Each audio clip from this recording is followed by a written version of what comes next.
Assalamualaikum warahmatullahi wabarakatuh. Nama saya Bagus Danung Prasetyo. Nomor pokok mahasiswa saya 2020 12 500 756. Saya dari kelas R2I. Dalam video kali ini saya ingin menyelesaikan tugas dari mata kuliah belajar dan pembelajaran dengan menjawab 9 pertanyaan yang akan terpampang di sebelah video ini. Pertanyaan pertama, jika Anda menjadi seorang guru, upaya apa saja yang Anda lakukan untuk membuat suasana belajar yang berhasil di sekolah? Upaya yang saya lakukan pertama, libatkan siswa lebih dari hanya sekedar mendengarkan. Yang kedua, tumbuhkan selalu sikap percaya diri. Biasakan bilang kepada siswa Anda jangan takut salah, atau hargai semua pekerjaan yang kamu hasilkan, misalkan pendapat atau hasil karya. Ketiga, biasakan ucapkan menurut kamu bagaimana. Lebarkan kemungkinan jawaban Anda dari iya atau tidak, mungkin atau tidak mungkin, menjadi pertanyaan yang membangun rasa ingin tahu siswa. Dengan bertanya kembali kepada siswa, menurut kamu bagaimana? Upaya yang keempat, biarkan siswa melalui prosesnya sendiri. Cukup dan berhentilah menjadi guru yang selalu ingin hasil yang sempurna dari siswanya. Hargai proses, dan cepat atau lambat Anda akan terkejut dengan hasil karya yang siswa kita lakukan. Pertanyaan nomor 2, sebagai seorang calon pendidik, jelaskan manfaat mempelajari teori-teori belajar. Manfaat yang pertama, sebagai landasan dalam penerapan materi pembelajaran yang bersifat membentuk kepribadian. Manfaat yang kedua, membantu guru untuk memahami bagaimana siswa belajar. Manfaat yang ketiga, membimbing guru untuk merancang dan merencanakan proses pembelajaran. Pertanyaan ketiga, terkait masalah dalam belajar, temukan masalah dalam belajar yang dialami oleh siswa di sekitarmu dan berikan pendapat mengenai solusi untuk masalah tersebut.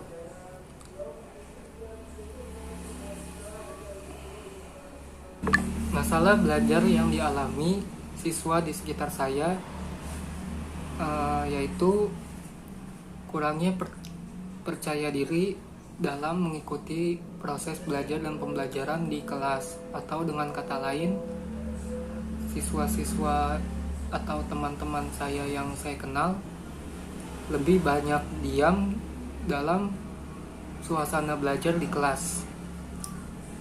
Solusi untuk masalah tersebut dari saya yaitu pertama, melakukan pendekatan personal. Menangani kesulitan belajar selanjutnya adalah dengan melakukan pendekatan personal antara guru dan siswa.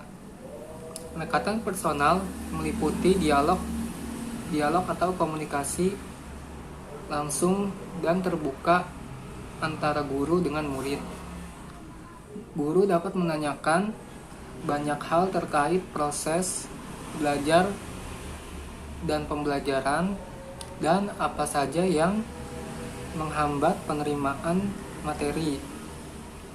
Dari sini, guru dapat memberikan solusi penyelesaian masalah kesulitan belajar yang dialami siswa tersebut.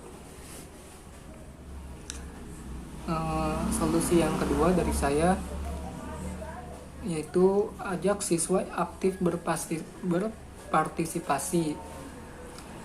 Cara mengatasi kesulitan belajar selanjutnya adalah dengan mengajak siswa lebih aktif dalam pelajaran. Hal ini bisa dilakukan dengan melibatkan siswa berdiskusi saat menerangkan pelajaran. Caranya adalah dengan membiarkan siswa menyampaikan apa saja yang mereka ingin tahu tentang pelajaran tersebut. Metode ini memang membutuhkan kesabaran dan keuletan dari guru. Sebagai contoh, mengajak siswa supaya mereka mau bertanya, namun perlu diingat, guru mesti menghindari sikap marah ataupun menyalahkan secara berlebihan apabila ada pendapat dari mereka yang salah. Pertanyaan yang keempat, apa saja cara belajar efektif menurutmu dan mengapa? Cara belajar yang efektif menurut saya yaitu menerapkan teknik Pomodoro dalam belajar. Teknik belajar Pomodoro ini diperkenalkan oleh Francesco Cirillo pada akhir 1980-an. Terdiri dari 5 tahapan. Misalkan, atur timer selama 25 menit untuk waktu belajar. Kemudian ketika timer berbunyi, gunakan waktu 5 menit untuk break atau istirahat agar pikiran menjadi lebih tenang dan rileks. Pemberian jeda tersebut juga dapat memberikanmu motivasi supaya tidak bosan dan jenuh dalam belajar. Setelah 5 menit beristirahat, set kembali timer selama 25 menit kembali dan mulai belajar kembali dan seterusnya.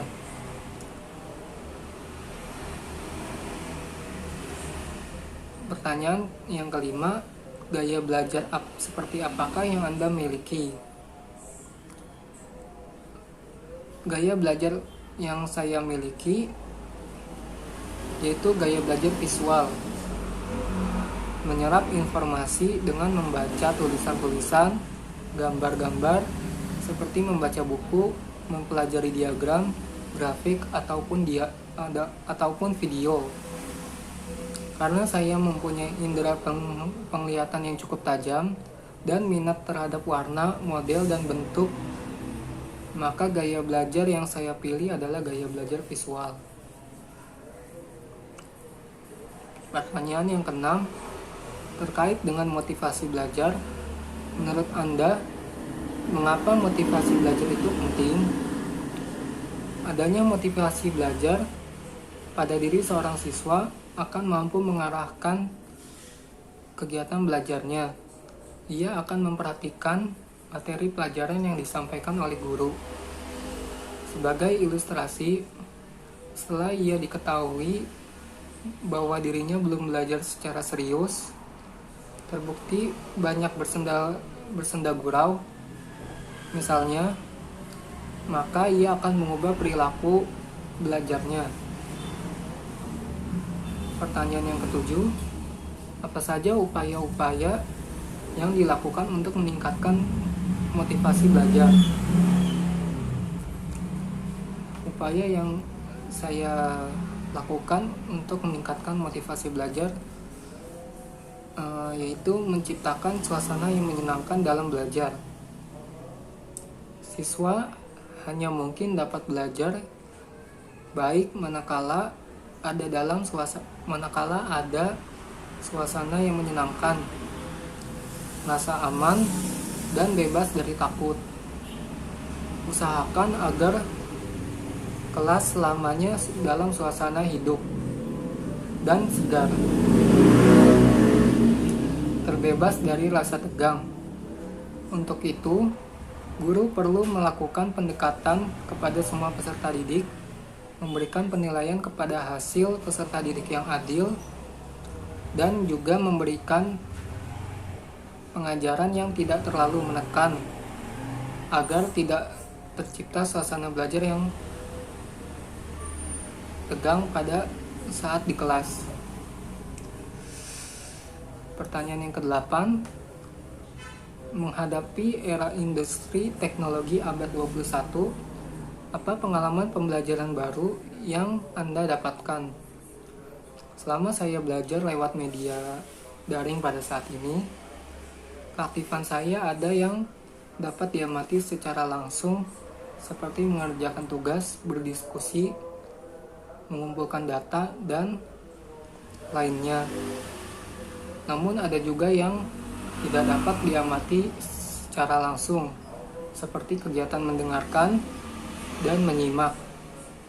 Untuk dapat mengetahui apakah proses pembelajaran memiliki kadar pembelajaran dengan aktivitas saya yang tinggi, sedang, rendah, dapat dilihat dari kriteria penerapan pembelajaran yang berorientasi pada aktivitas saya dalam proses pembelajaran.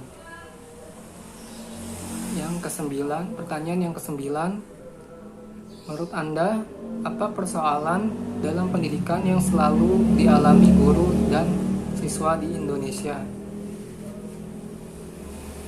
Salah satu persoalan pendidikan yang dialami guru dan siswa dalam masa pembelajaran jarak jauh saat ini adalah kendalanya untuk saling berhubungan melalui media daring atau virtual class melalui video call. Sistem pembelajaran jarak jauh saat ini, menurut pengamatan saya, masih membebankan bagi para guru, siswa, dan para orang tua siswa. Pemerintah perlu memperhatikan kondisi ekonomi para orang tua dan siswa yang terdampak pandemi COVID-19. Jika sistem pembelajaran jarak jauh masih menjadi pilihan, sistem pembelajaran jarak jauh yang dilaksanakan dalam beberapa bulan terakhir ini menurut saya belum benar-benar efektif. Untuk itu, evaluasi secara komprehensif perlu dilakukan pemangku kepentingan dari pihak sekolah, komite sekolah, tokoh masyarakat, para orang tua, wali murid, serta dinas pendidikan. Perlu dilakukan agar kualitas pendidikan tidak merosot, karena pendidikan adalah investasi jangka panjang bagi sebuah bangsa yang menyangkut masa depan. Segitu saja kira-kira penjelasan